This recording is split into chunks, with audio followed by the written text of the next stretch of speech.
আমার স্বামী আগামীকাল প্রবাস চলে যাবে আমাকে একা রেখে। তাই আজকের দিনটা আমি আমার স্বামীর সাথে খুব ভালোভাবে কাটাইতে চাইছিলাম, কিন্তু আমার শ্বশুর শাশুড়ি এটা হতে দিল না। আমার স্বামীর ফ্লাইট ছিল আগামীকাল সকাল 10টায়।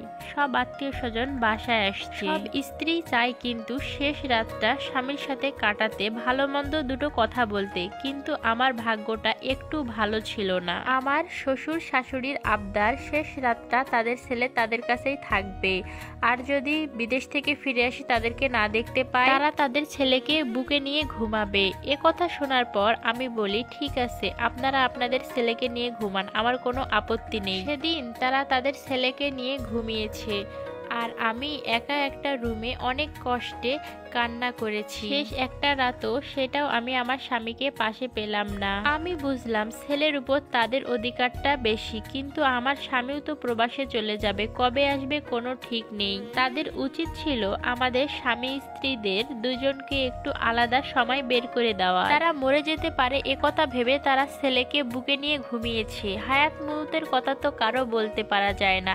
আমিও তো এই পৃথিবীতে না থাকতে পারি, আমার স্বামী তো ফিরে এসে আমাকে নাও দেখতে পারে। সকালে আমার স্বামীকে বিমানে উঠিয়ে দেওয়ার জন্য সবাই গাড়িতে উঠছিল, তখন আমার স্বামীর পাশে আমাকে বসতে দিল না। আমার শাশুড়ি গিয়ে আমার স্বামীর পাশে বসলো, আমি আলাদা জায়গায় গিয়ে বসলাম। সে তার বাবা মার পাশে বসেছে। হঠাৎ আমার স্বামী রাগ করে গাড়ি থেকে নেমে গেল। সবাই তখন বুঝতে পারলো সে হয়তো আমাকে তার পাশে চাচ্ছে। তখন সবাই মিলে আমাকে আমার স্বামীর পাশে বসালো। আমরা সারা রাস্তায় হাতের উপর হাত রেখে গল্প করতে করতে এয়ারপোর্টে পৌঁছাই। এয়ারপোর্টে পৌঁছানোর পর আমার বর সবার থেকে আমাকে একটু দূরে নিয়ে গেল আর বলল, তুমি রাগ করো না, আমি তো তোমারই আছি, তোমারই থাকবো। তবে এই কষ্টটা আমি কোনোদিন কখনোই ভুলবো না। বুকের মধ্যে একটা শূন্যতা সবসময় রয়েই গেল। আমার স্বামী আমার চোখের পানি মুছিয়ে দিয়ে কপালে আলতো করে একটা চুমু দিয়ে আমাকে জড়িয়ে ধরে বলল, দেখো, তুমি টেনশন করো না, চিন্তা করো না, কান্না করো না, আমি তোমার বুকে ফিরে আসবো